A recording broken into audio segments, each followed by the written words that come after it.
All right, let's go ahead and recap really quickly, just to talk about what we've already done and where we're going to be going here. So what we've done, we've established the pattern that we're going to be making. We've made a template using a drafting program, cut that out, made a hard template for tracing onto our materials. We've gone ahead and transferred the pattern. We've drilled what holes that we could. I did kind of revise my order of steps there momentarily and showed you how to set your tension before you cut the springs out, as that's how I prefer to do it. It's not really the best way or even the right way, but it works for me, and that'll become a little more clear as we go to the assembly stage a little bit later. But again, we've transferred it. I've gone ahead and drilled what holes I can drill. And that's mainly the pivot holes for the blade tings. And then I was actually able to drill both holes for the back spring. And if you're worried about their exact locations right now, you really don't need to be. We'll dial those in when we go ahead and start assembling the scales and drilling the final hole for them. But the drill or the holes we are able to drill on the scales are the pivot hole and the center back spring hole. And again, we'll kind of dial that all in during the assembly stage after we've kind of fine-tuned our dimensions a little bit more with the belt grinder. But right now we're going to go ahead and rough cut these out on the bandsaw. The scales you can get pretty much right up to the line. That's not as critical. But one thing we do want to keep in mind when cutting out our blades and our back spring as well is we do want to leave some extra material in some key places. One, and probably most importantly, is going to be in front of the kick. Leave just maybe a 1/16 or so worth of material in front of that to give you some room to dial that in if you want to set your back spring to 0 in the open, halfway, and closed position. And we're going to leave a little bit extra on the bottom of the ting as well. Also, we can leave a little bit extra on the back spring area as we're going to mill that out more precisely.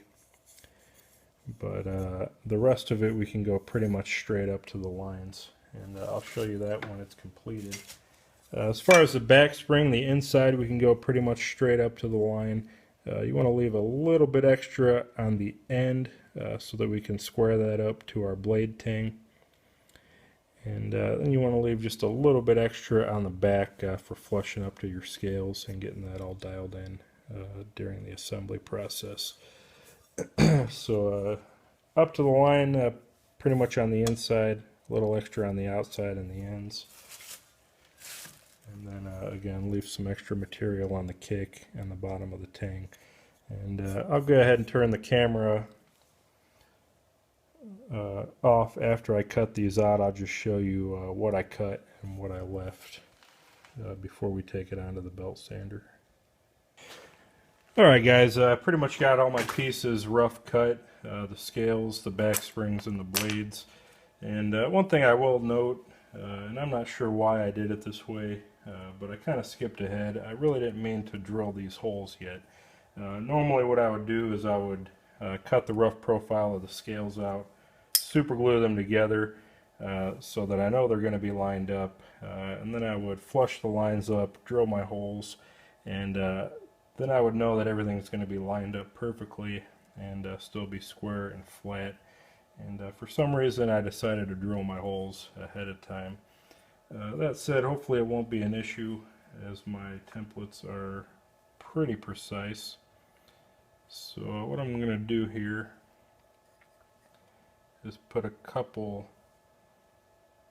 real light drops of super glue on either end of the scale.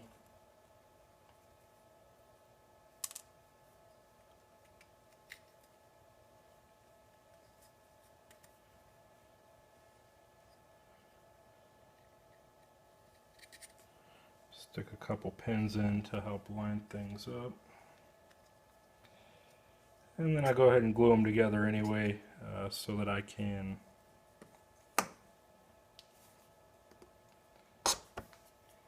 get everything flushed up on the belt sander. And I'll probably go ahead and leave it together for the last back spring hole as well. So you can see it really wasn't a problem. Everything lined up. The pins fit well. And there can be just a little bit of wiggle room in the pins anyway as we're going to pin them in place. So we're still okay, but I would encourage anybody to wait to drill your holes until you put your handle scales together. Then you know for sure they're going to be square and lined up properly. So there's our two handles. We'll let that glue set up a little bit. And I'll go ahead and show you where we're at on the blades. We're ready to take these over to the mill and cut the nail nicks, as well as mill out the back spring relief, or the back spring area on the ting.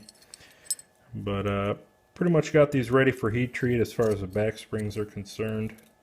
Again, we got our holes in place. We've preset our tension so that when these holes line up with the handle scales, there's going to be some tension on the spring. Went ahead and flushed everything up for the most part on the inside, left a little excess on the outside as well as the very end. And we may be able to just, well, these aren't lined up yet anyway, so I won't go ahead and do that. Now these, we flushed up all around the blade section. I'm actually going to stick these in the vise and file my sharpening notch in. We'll do that right now. And then we'll go ahead and mill our nail nicks and our back spring relief area there. And these will be ready for heat treat as well. So stay tuned. I'll go ahead and set one of these up in the vise, and we'll use a triangular or a three-sided file to cut that relief in there for the sharpening notch. Alright, just real quickly, one thing you obviously want to try to take care of before heat treat is filing your sharpening notch in the blade. That's easily done with this particular blade shape with a three-sided triangular file. Just want to make sure you're holding it square and in line with your template.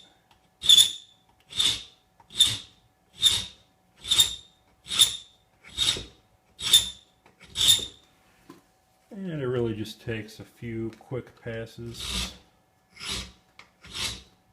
Hog most of it out with your bandsaw or a hacksaw.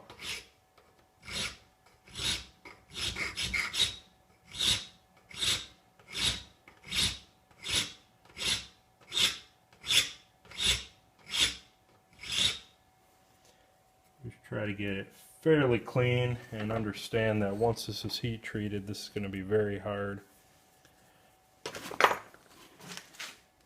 And the only way you're going to reshape anything is on your belt grinder. And that's pretty hard to get into with a belt and make it look as good. So that's that. We're going to go ahead and take this over to the milling machine now and set up for that process.